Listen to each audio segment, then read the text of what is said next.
આકાશવાણી અમદાવાદ વડોદરા પ્રાદેશિક સમાચાર વિભાગ રજૂ કરે છે સાપ્તાહિક કાર્યક્રમ સમાચાર દર્પણ.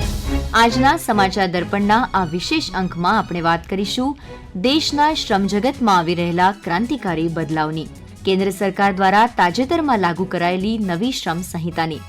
શ્રોતા મિત્રો, આપ સૌ જાણો છો કે કેન્દ્ર સરકાર દ્વારા 21મી નવેમ્બર 2025થી 29 જેટલા જૂના જટિલ અને ખંડિત શ્રમ કાયદાઓની જગ્યાએ 4 નવી શ્રમ સંહિતા લાગુ કરવામાં આવી છે, જે દેશના શ્રમ ઇતિહાસમાં એક મોટો ક્રાંતિકારી સુધારો છે. આજના આ વિશેષ કાર્યક્રમમાં આપણે જાણીશું શું છે આ નવી શ્રમ સંહિતા, શ્રમિકો માટે શું છે એમાં ખાસ અને શું પડશે અર્થતંત્ર પર તેની અસર.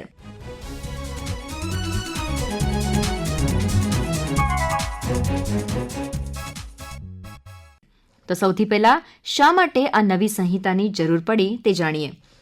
મિત્રો, આપણા દેશમાં કેટલાક શ્રમ કાયદાઓ આઝાદી પહેલાના અથવા તો આઝાદી મળ્યા બાદ શરૂઆતના સમયના છે, જે વર્ષોથી ચાલી આવ્યા છે.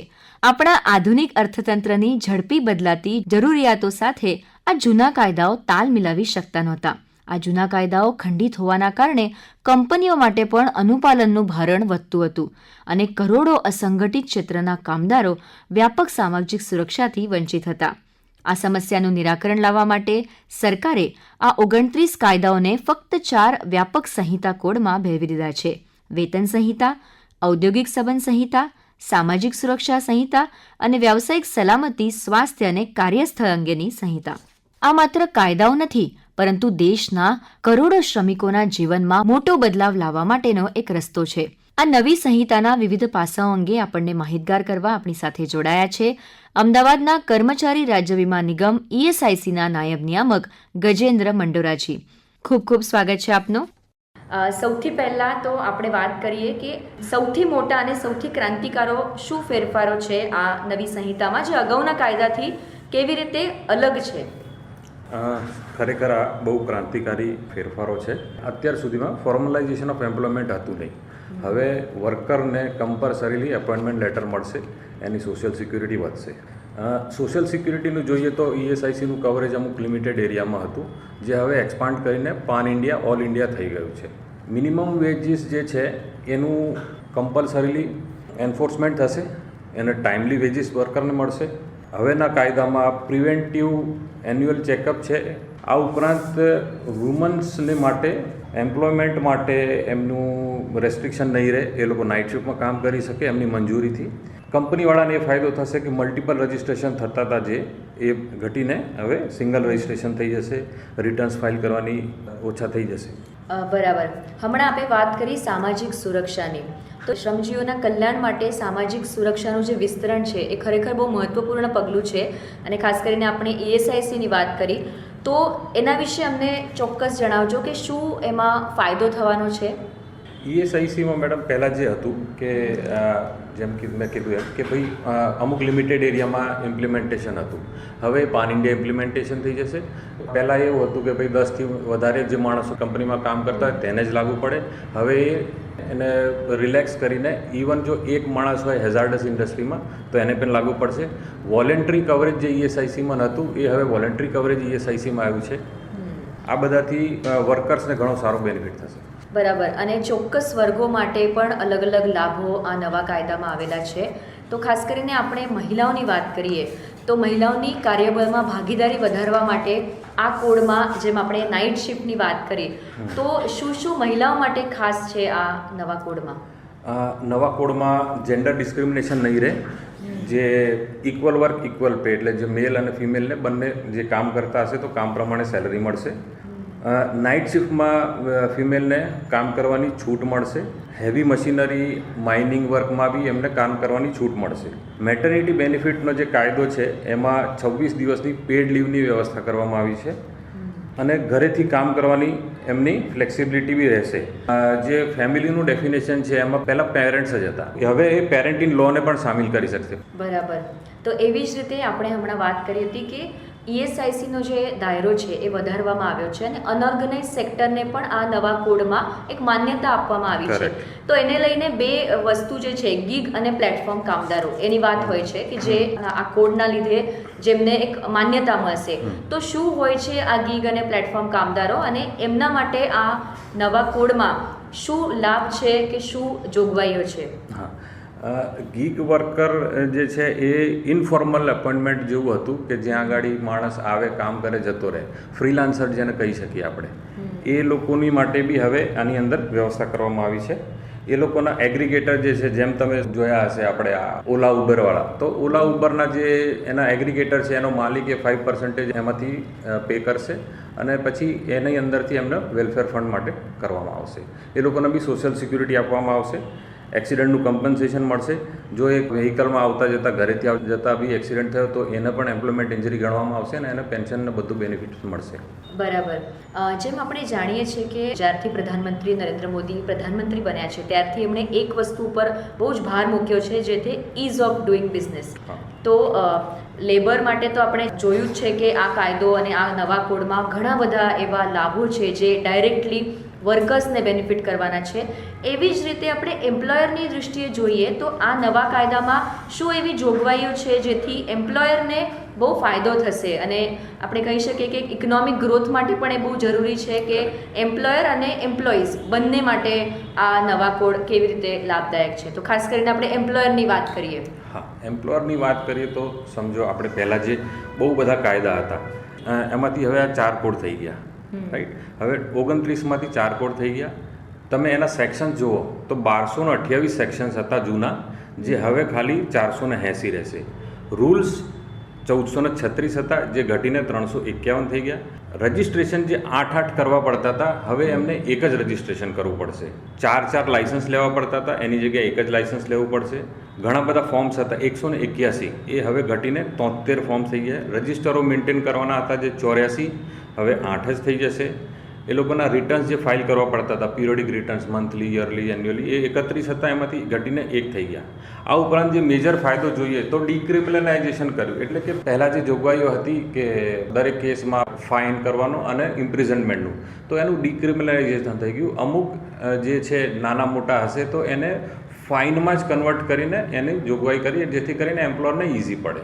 આ ઉપરાંત એમને ઇમ્પ્રુવમેન્ટની નોટિસનો એક પ્રોવિઝન કર્યું છે કે ભાઈ તમે કંઈક ભૂલ કરતા હોય તો એમને એડવાઇસ કરો કે ભાઈ આ, એટલે ઇટ ઇઝ અ ફ્રેન્ડલી, જેને કહેવાય ને કે પહેલાં જે ઇન્સ્પેક્ટર રાજ હતું એને ચેન્જ કરીને હવે ફેસિલિટેટરનું એક રોલ અદા થશે ઇન્સ્પેક્ટર દ્વારા. પહેલાં જે બહુ બધા એ હતા એનું કમ્પાઉન્ડિંગ કરીને હવે નાનું અમથું એને એક કરવામાં આવશે. બરાબર. તો આ બહુ મોટી વાત આપે કરી કે આના લીધે જે સમય હતો એમ્પ્લોયરનો પણ અને નાની મોટી અદાલતોનો પણ, એમાં પણ મોટા પાયે ઘટાડો થશે અને સમયની અને ઉર્જાની બચત થશે. બહુ સાચી વાત. ચોક્કસ. તો હવે પ્રધાનમંત્રી હંમેશા શ્રમજીવીના વિકાસ ઉપર ભાર મૂકતા આવ્યા છે અને વિકસિત ભારતમાં એક બહુ મોટું પાસું છે આ.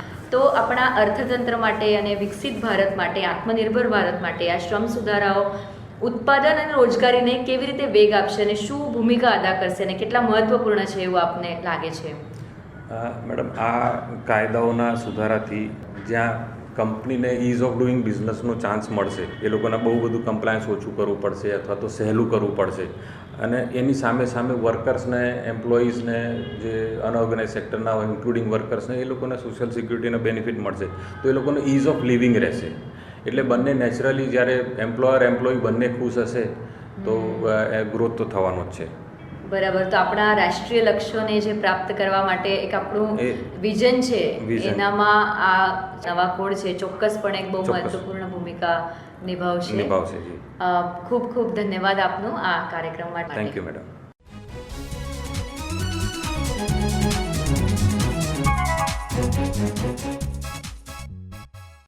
તો મિત્રો, રાજ્યના શ્રમિકોએ પણ આ નવી સંહિતાને વ્યાપક આવકાર આપ્યો છે.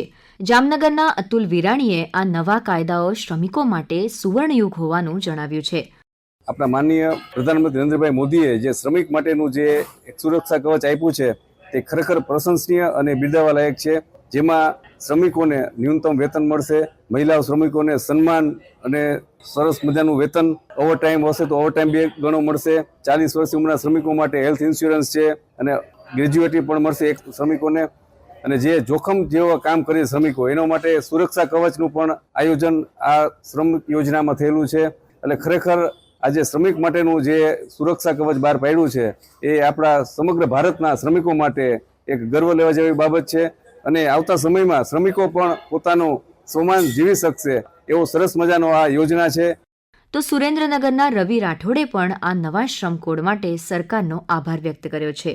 મારું નામ રાઠોડ રવિ પંકજભાઈ છે. હું સુરેન્દ્રનગરમાં રહું છું અને ફૂટવેર જોબ સાથે સંકળાયેલો છું. મારા પિતા પંકજભાઈએ ઈ શ્રમ કાર્ડ કઢાવેલું હતું. સરકાર દ્વારા તાજેતરમાં ઈ શ્રમિકો અને અસંગઠિત કામદારો વગેરે માટે 4 નવા કાયદા અમલમાં મૂકીને સમાન વેતન આરોગ્ય કેમ્પ દ્વારા વગેરે લાભોનો અંગે નિર્ણય લેવામાં આવે છે. તે જાણીને મને ખૂબ આનંદ થયો. સરકારશ્રીનો આ બાબતે હું આભાર માનું છું.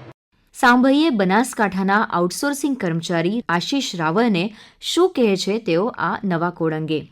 સમગ્ર દેશમાં કેન્દ્ર સરકાર અને શ્રમ મંત્રાલય દ્વારા લઘુત્તમ વેતનમાં સરકારે 4 નવા લેબર કોડ લાગુ કર્યા છે, જે શુક્રવારથી દેશભરમાં તમામ શ્રમિકો અને કર્મચારીઓ માટે એક મહત્વપૂર્ણ નિર્ણય છે. અગાઉ અસ્તિત્વમાં રહેલ 29 વિવિધ શ્રમ કાયદાઓના આવશ્યક તત્વોને 4 સરળ અને સ્પષ્ટ નિયમોમાં વિભાજિત કરવામાં આવ્યા છે. આ નવા નિયમોનો ઉદ્દેશ્ય દરેક કામદારોને સમયસર અને ઓવરટાઈમ પગાર, લઘુત્તમ વેતન, સમાન તકો અને મહિલાઓ માટે પગાર, સામાજિક સુરક્ષા અને મફત આરોગ્ય તપાસ મળે તે સુનિશ્ચિત કરવાનો છે. નવા કાયદા મુજબ કર્મચારીઓને 5 વર્ષમાં ગ્રેજ્યુએટી લાભો 1 વર્ષમાં જ મળશે. સરકારનું કહેવું છે કે જૂના શ્રમ કાયદાઓને 1930 થી 1950ની વચ્ચે ઘડવામાં આવ્યા હતા, જ્યારે કાર્ય, ઉદ્યોગ અને ટેકનોલોજી આજના કરતાં સંપૂર્ણપણે અલગ હતા. નવા કોડ આધુનિક જરૂરિયાતો અને આંતરરાષ્ટ્રીય ધોરણોને ધ્યાનમાં રાખીને વિકસાવવામાં આવ્યા હતા. તેથી 29 જૂના શ્રમ કાયદાઓને સરળ બનાવવામાં આવ્યા છે અને 4 શ્રમ કોડમાં એકીકૃત કરવામાં આવ્યા છે. પ્રધાનમંત્રી નરેન્દ્રભાઈ મોદી અને શ્રમ મંત્રાલયનો ખૂબ ખૂબ આભાર. નવા શ્રમ કાયદામાં મહિલાઓ માટે સમાન વેતન અને સમાન તકોની વાત કરવામાં આવી છે, જેને રાજ્યની મહિલાઓએ આવકાર્યું છે. જામનગરના વકીલ ચાંદનીબેન પોપટે પ્રધાનમંત્રી નરેન્દ્ર મોદી દ્વારા દેશવાસીઓને આ મોટી ભેટ હોવાનું જણાવ્યું છે. મોદીજીએ એક શ્રમ સંહિતા લઈ આવીને ભારત દેશ માટે એક નવી ઉપલબ્ધિ ભારત દેશને આપી છે, જેના માટે હૃદયપૂર્વક આભારી છું. ખરેખર આ પ્રધાનમંત્રી સાહેબનો જે નિર્ણય છે એ ખરેખર પ્રશંસનીય છે, કારણ કે આના કારણે શ્રમજીવીઓમાં ઉત્સાહનો માહોલ જોવા મળે છે અને ભારત દેશની પ્રગતિ અને પ્રગતિના પંથે અર્થવ્યવસ્થા જે છે એ ખૂબ જ પ્રગતિશીલ ગતિ કરશે એવો મને વિશ્વાસ છે. કારણ કે 40 કરોડ શ્રમિકોના હિતમાં જ્યારે કોઈ નિર્ણય લેવાયો હોય ત્યારે શ્રમિકો સ્વાભાવિક રીતે ખૂબ ખંતપૂર્વક અને નિષ્ઠાપૂર્વક કાર્ય કરશે. અને ખાસ કરીને આ કાર્યમાં સાહેબશ્રીએ જે રજૂઆત કરી છે કે 40 વર્ષથી મોટી ઉંમરના લોકોને મફતમાં સારવાર આપવામાં આવશે અને તેઓનું રેગ્યુલર ચેકઅપ કરાવવામાં આવશે. આ વાત ખરેખર શ્રમિકો માટે ખૂબ જ ફાયદાકારક છે. અને ખાસ કરીને મારું મંતવ્ય રજૂ કરવાનું મન થાય એમાં એવું છે કે જેમાં મહિલાઓને સમાનતા આપી છે, કે દરેક મહિલાઓને આ શ્રમિકોની સાથે જ સમાન વેતન આપવામાં આવશે. તેમજ આના કારણે મહિલાઓમાં પણ કાર્ય કરવાની ક્ષમતા વધશે, ઈચ્છા વધશે, અને જેના કારણે દેશની અર્થવ્યવસ્થા છે એ ખૂબ જ વેગથી ચાલશે, આગળ વધશે. અને ખાસ કરીને શ્રમિક ભાઈઓ અને બહેનો આ બધા સાથે મળીને જ્યારે ખંતપૂર્વક પોતાનું કાર્ય કરશે ત્યારે દેશ ખરેખર આર્થિક રીતે ખૂબ જ સદ્ધર બનશે. જેથી સાહેબશ્રીનો આ નિર્ણય છે એ ખરેખર પ્રશંસનીય છે. હું એમને આવકારું છું. દેશને વિકસિત અને આત્મનિર્ભર બનાવવો હોય તો દરેક વ્યક્તિ, દરેક સમાજ અને દરેક વર્ગની ભાગીદારી જરૂરી છે. વિકસિત ભારત માટે દેશની શ્રમશક્તિને મજબૂત બનાવવું પણ જરૂરી છે. શ્રમિકોના આર્થિક સામાજિક વિકાસ સાથે તેમની સુખાકારી સુનિશ્ચિત કરતી આ નવી શ્રમ સંહિતા આ દિશામાં સરકારે લીધેલું એક મહત્વપૂર્ણ પગલું છે. તો શ્રોતા મિત્રો, આ સાથે જ સમાચાર દર્પણનો આ અંક અહીં સમાપ્ત કરીએ છીએ.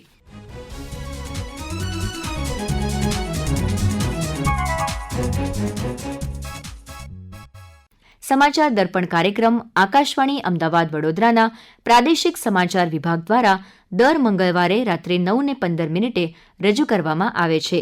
ફરી મળીએ આવતા મંગળવારે એક નવા અંક સાથે.